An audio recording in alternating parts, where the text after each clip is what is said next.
Well, hello everyone, and welcome to the beginning of the last days. My name is Laura-Lynn Thompson. I'm very happy to be with you today.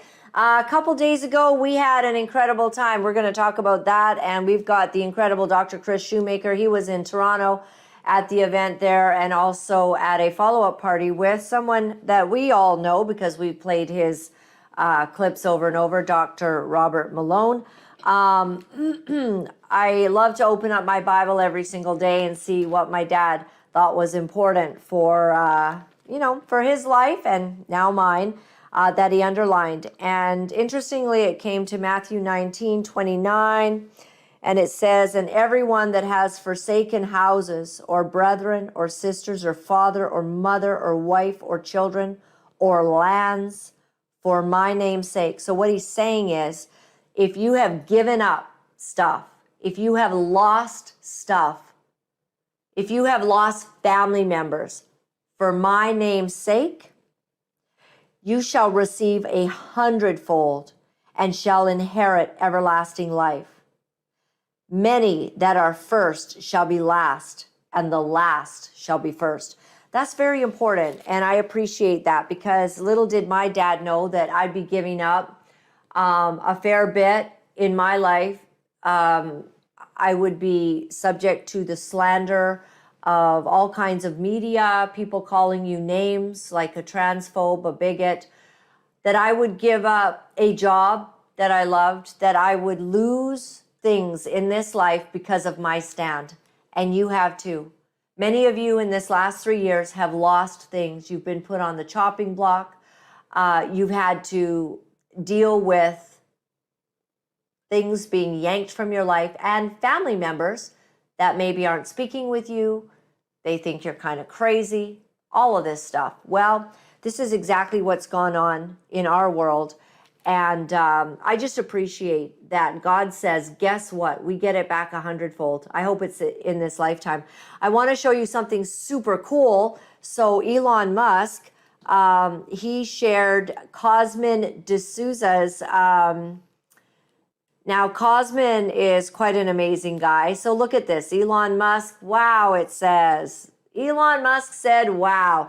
And what did Cosmin put up? Well, he put up scenes from Ottawa right now where thousands of parents and kids are protesting explicit sexual content in schools and radical gender ideology. And so Cosmin puts up some of this stuff. Parents are fed right up, and you can see me there in the pink shirt, kind of just went past me there. And all of these people, what are they doing? They are standing up for parental rights. We do not want our children to be taught an unscientific ideology that a few activists have accepted. They're harming children by telling them these lies and then propagating it throughout the school system and into our world. This has been put out by an awful lot of people with a lot of money that want to cause chaos, including people like Soros, George Soros. I don't know why an elderly Hungarian man wants to promote transgenderism. Do you? I don't think he believes in it. I think he knows it'll cause chaos. So we had some incredible opportunities to come together, all different religions and all of that. It was amazing. I want to show you a clip from some of the footage that I took personally in Ottawa. Flag under God! One flag under God! One flag under God! One flag under God! One nation under God! One nation under God! One nation under God! One nation Ladies and under gentlemen, God! we got politicians coming out.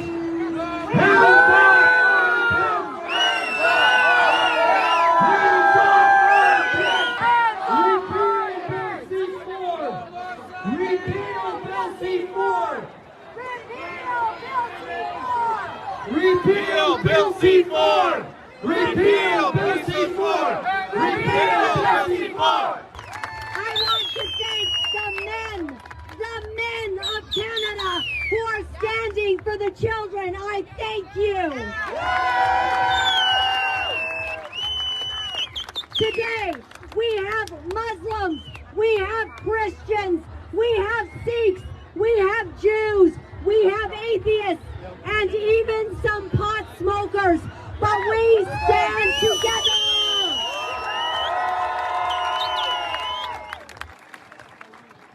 I want you to know something. We do not buy gender ideology. We do not support it at all. I started realizing that these people we're dealing with today, the union members, they started sneaking it into the schools about 8 years ago. I had to try to tell people that they were teaching little boys they could be a girl. Nobody believed me 8 years ago, but now we have outed them. Now we stand together against what they're doing.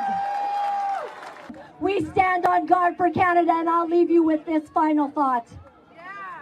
Under the sovereignty of God, we declare this nation shall return to the God of Abraham, the God of Abraham, the God of Abraham, the God of Abraham, under the sovereignty of God. God bless you. I love you. Thank you. It was an absolutely fantastic day. And what is so ironic about all of it is that Justin Trudeau has opened our Canada to many immigrants. He's allowed many illegal immigrants to come in. The legal immigrants that have come and been here for many years, it seems like it's news to Trudeau that they don't support any of this gender nonsense. And I'm sorry if I'm still not speaking very well because my voice, I was yelling a lot. My husband says, oh, you know, that's a surprise. So Trudeau doesn't understand that all of these people that are coming, they are brazenly, I mean, to the point of like, it's this hill that we're going to die on. Metaphorically speaking, we pray. We will not accept gender ideology. And so the Muslims gathered. Camille El-Sheikh, who you've seen that I've interviewed, has stood strongly.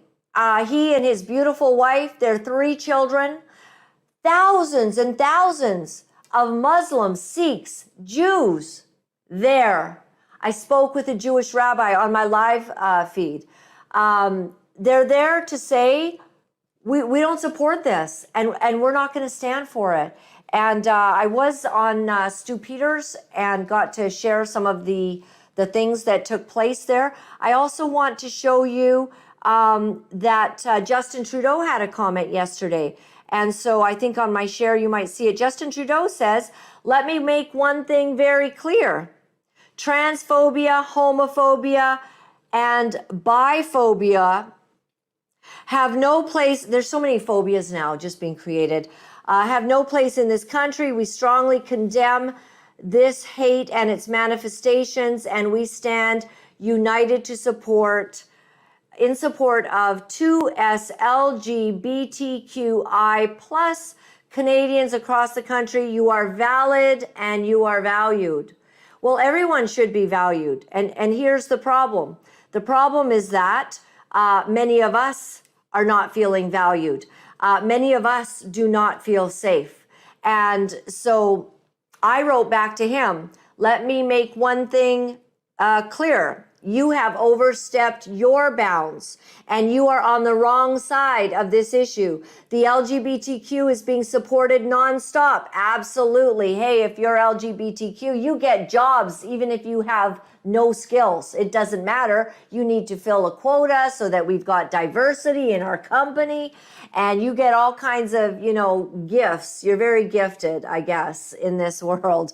But those of us who do not support transgender ideology, what's happening to us? We're being called names. We're being iced out. And so this is what I said, because they do not believe in gender ideology, they don't feel safe, all right? Which is their free right in Canada. Resign. Your government is trying to erase girls, and we are done.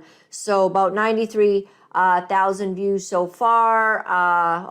2301. Here, I'll give myself a like, 2302. We just crossed the 300 mark there. And so, Pretty good. We're all in this to say that it's time to stand, and all factions of Canadians, all groups, including, as you saw, the pot smokers, we're not taking it. We support our children having math, history, science expressed well and taught them every single day with your great acumen, teachers. But you have no right, and you may not speak to our kids. And let me tell you something. You are going to find yourself sued personally for the things that you're telling kids. Be on notice. Your names are being taken by parents across the country. And when you are expressing these anti-religious, totally discriminating views on gender and an ideology that we did not consent to, we are going to sue you personally. That is coming. Mark my words. So we had an incredible time at the march, and we're going to speak to Dr. Chris Shoemaker about this. I want to play one incredible clip from MEP Christine Anderson. She delivers a damning message to the global tyrants. Take a listen. To wake the people up, because the point is simply this. It comes down to a choice. It's either freedom, democracy, and the rule of law, or enslavement. There is no such thing in between. There is no such thing as a little freedom, a little democracy, a little rule of law, just as there is no such thing as a little enslavement. So that's the choice. It comes down to it's either the globalitarian misanthropists or the people. It comes down to it's either us or them. And that's, I think, what this really is all about. Now, when my colleagues and I were elected to this parliament, there was no question about it. We were on the side of the people, because the people actually pay us to act in their best interest. That's our job. And once again, I will say to every single elected representative around the world, to every single member in every elected government around the world, if you do not unequivocally stand with the people and serve in their best interest, act in their best interest, you have no place in any parliament or in any government. You belong behind bars. You may even rot in hell for all I care at this point, because that's exactly what you deserve if you sell out the people. Okay. All right. All right. So she does not mince words. I like her a lot. I appreciate one thing about Christine Anderson, and that is that she is a woman of conviction. JT, if you can put up my share right now, I just want to show you some of the politicians in Canada that are not standing with the people, standing actually with an agenda. They're probably getting paid. That's Jagmeet Singh right there.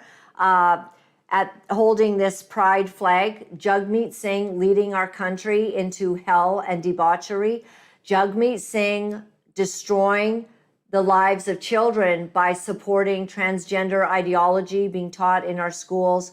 And this is Pastor Henry Hildebrandt speaking to him at this time. You can see how hot this issue is getting, and pastors confronting these politicians. Now, I have to say, crickets from anyone else. Pierre Poilievre has told everybody to stand down, not say a word about it, not speak. So the people are in desperate need of leadership on this issue. And I will dare say that we have the majority of Canada that doesn't want this taught, does not want this taught in our schools. And yet, what do we have? We have crickets. We have silence from the people that should be speaking. So I will show you just some visuals that there was somebody at that march yesterday willing to speak. And I very much appreciate that he was there. And let me just get this up. If the politicians are not willing to stand with the people, I just want to ask you, what are we going to do? If you're going to make laws like Bill C-4, you saw that Camille El-Sheikh was calling out, here we go, JT, if you're able to get this share on. So Camille El-Sheikh was calling out the politicians as they were leaving Parliament. We happened to be walking and marching past. Do you know what they ran. And, you know, we were saying, repeal Bill C-4, repeal Bill C-4. Well, Maxime Bernier was there. Maxime Bernier understands fully what Bill C-4 is about, understands what has happened in our country with respect to the politicians absolving their decency and their responsibility in order to respect the will of the people. It has absolutely fallen. And so sadly, right now, it used to be, and I'm airing an interview, I think, no, Grant Abraham was on the interview yesterday. And basically, Grant Abraham is telling us, as he is starting a new party as well, but he's telling us that MPs used to stand in Parliament to share the will of the people to Parliament. It's changed. Now, the parliamentary leaders of these political parties tell the MPs what the talking points are. Take our talking points, tell the people what we believe, what we're going to do. It's completely changed around. It is not okay. It has brought about a divide in our nation in a huge way. We can stop sharing that now, JT. And what we are now seeing is the largest divide of all time between the people and the politicians. And we're not going to stand for it.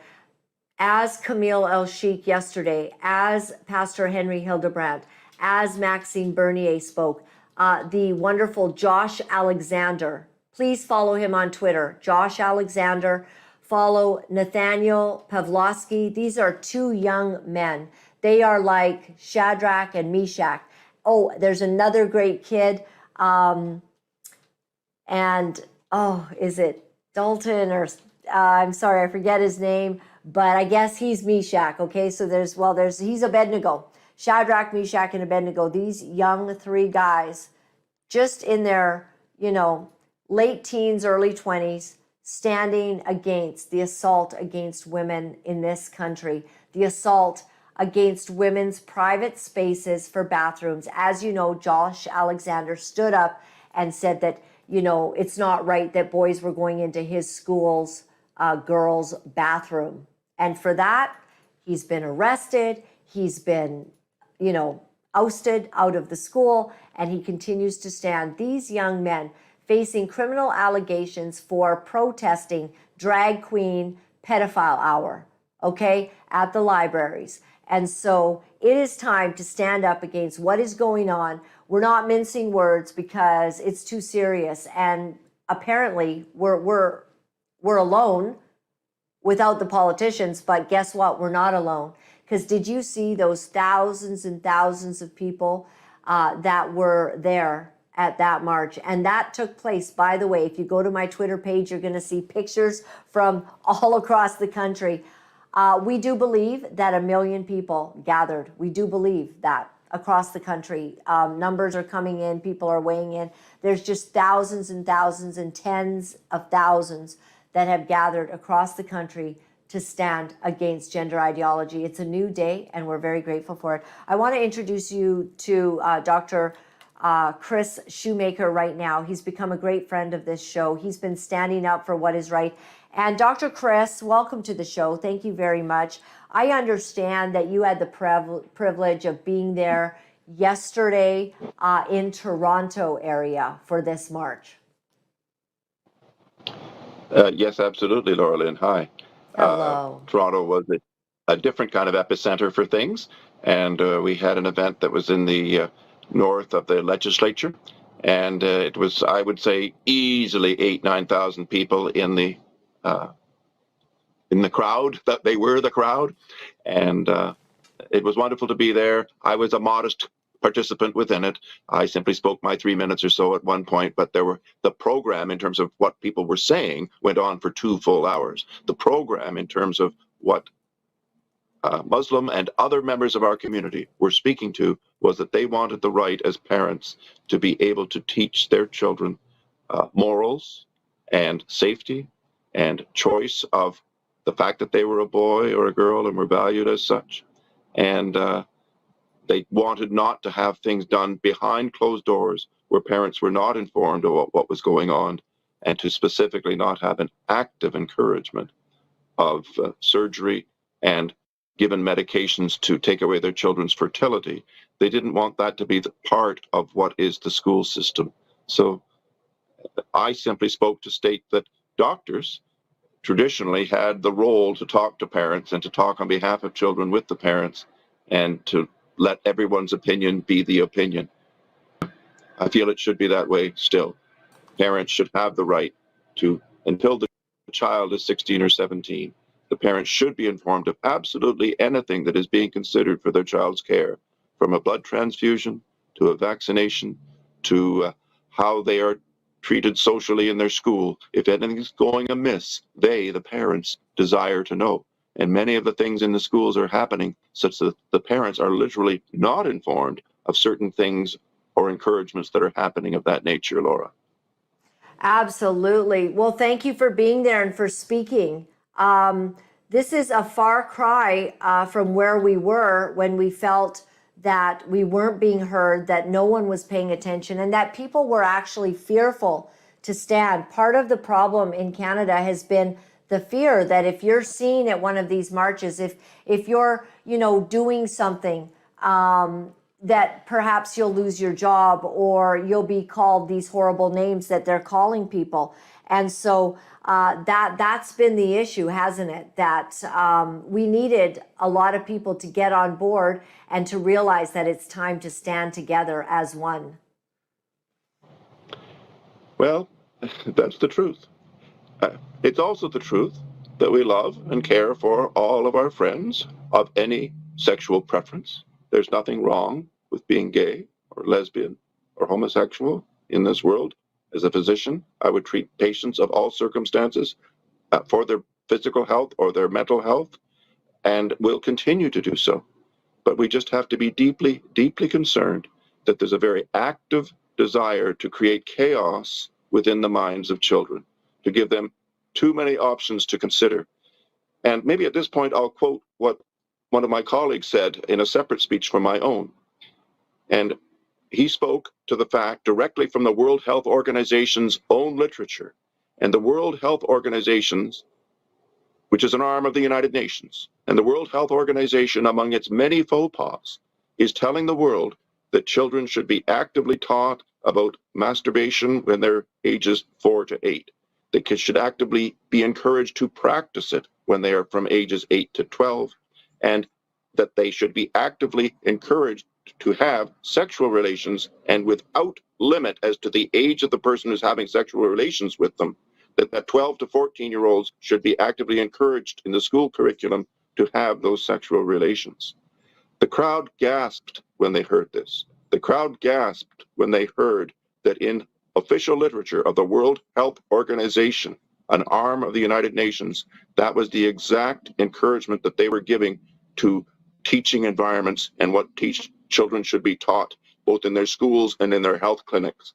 So if your audience likes that or dislikes that, maybe they could make a point with their members of parliament that the World Health Organization does not seem to be the most intelligent agency. In fact, they're a chaos-creating agency, not just about COVID-19 and issues that I'm very familiar with, but on this particular issue as well.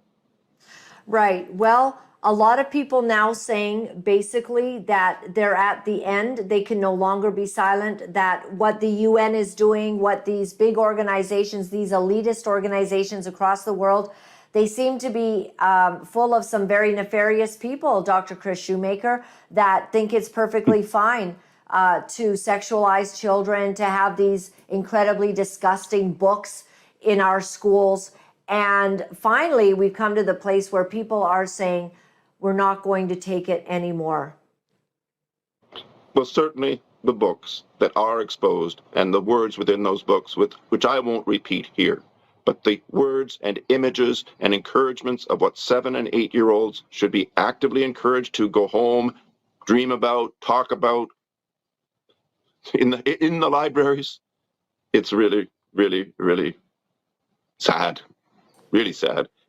The parents are very, very much in their own right to speak to these matters. These are parents who aren't trying to do anything but simply let their innocent children retain their innocence to a point when they're going to have their own natural explorations of life. It's perfectly normal to have your own natural explorations of life past the ages of 13 and 14 in some fashion, first kisses, etc.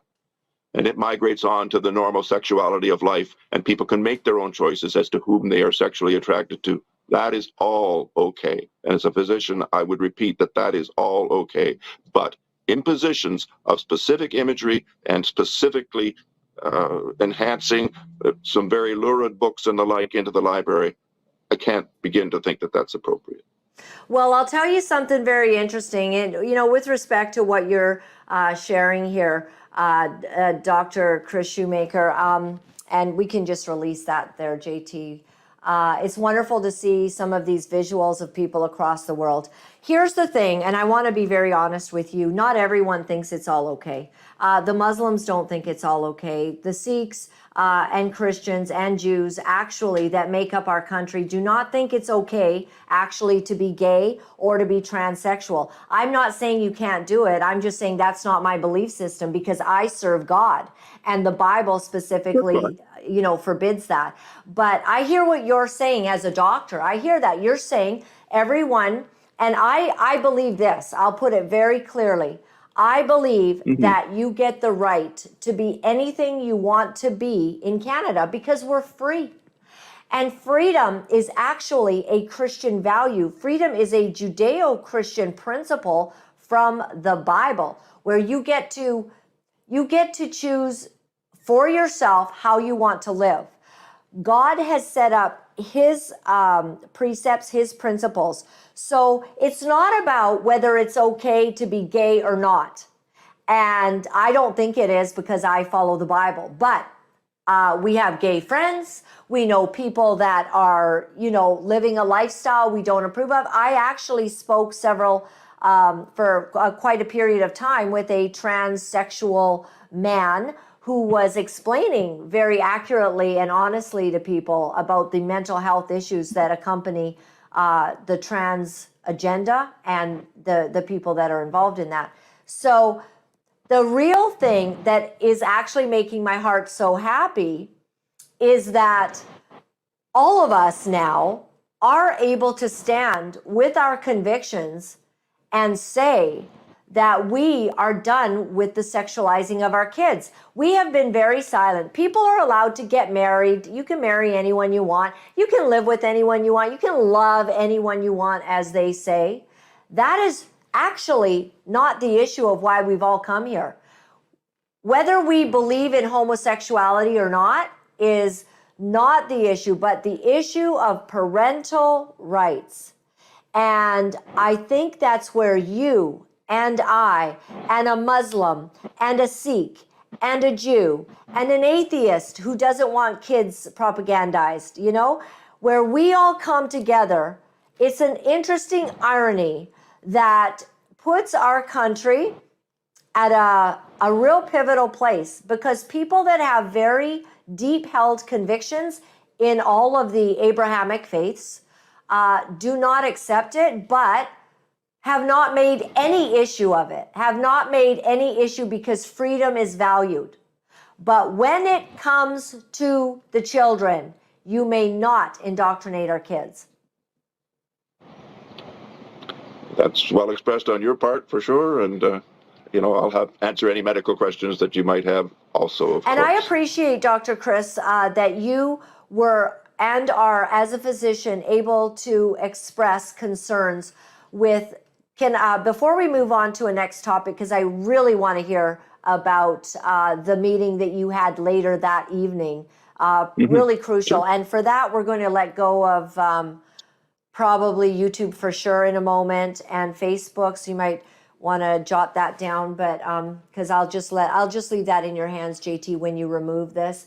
But as a physician, when we are giving the right to children, and I'm talking 14 to 16-year-olds, to choose if they want to have their breasts removed, if they want to go on cross-sex hormones, what do you think of that? The literature is certainly no longer where it was 5 or 6 years ago, and many pediatricians are expressing intense discomfort with taking medications at ages 12 and 13 that essentially sterilize the individual. It sterilizes them if they're boys, if it goes to full physical castration and sterilization, and it sterilizes them if they're girls, if they take puberty blockers that are part of the process of turning them into a male-looking person over their mid-teens. And many, many, many pediatricians are backing away from what had been the recommendation to use these items both in Britain and in Canada 4 or 5 years ago. And it is being readdressed and relooked at from an actual ethical perspective. Is it ethical to sterilize an individual, whether the decision is made jointly by the children and the parents, or whether it's made only by the child? The bottom line is, if someone under the age of 16 is being allowed to sign documents to change and make them infertile for their lifetime, that's a very large decision. And many people think it should be left until after the individual is 18, that it's only fair, and that many people will be physically and mentally healthier for allowing it to occur a bit later, if that is their actual wish as an adult. I'm not wishing to say a whole lot more than that, but just to state that certain colleges and pediatric groups have way more concern than they were expressing 5, 6 years ago, and they should be having way more concern, because sterilization by the family or by the state or in a child is a very big deal. You're absolutely right. And when you look at Tavistock, the Tavistock clinics in the US, in the UK, they had to, they shut down, they, reformulated because the doctors there were not happy with the outcomes. The outcomes were showing that this was a failed experiment, and an experiment, it's been a very costly one on our children. So we're going to release... Very costly on their mental health as well. Sorry, Laura-Lynn, very costly on their mental health as well. The suicidality of people who have transitioned and gone into the perception and of the opposite sex, there is a great deal of mental anguish, a great deal of regret, a great deal of suiciding amongst such folks. And we're so sad for it. We have to speak up about that risk and allow parents to do whatever it is they wish to do to be helpful to their child while recognizing that risk. Dr. Sorry, Chris, Laura-Lynn, go ahead. I'm so very glad that you mentioned that, because that is the sadness. And in fact, my transsexual, the colleague that, we traveled and spoke, one thing he pointed out to me was, when you alter your body, you change the proposition that you'll have someone who will really want to invest in a life with you. If you've got all these altered parts, does a homosexual want you? Does a gay person, a lesbian? Well, they might as well just get a person with all the correct anatomy for what they're interested in.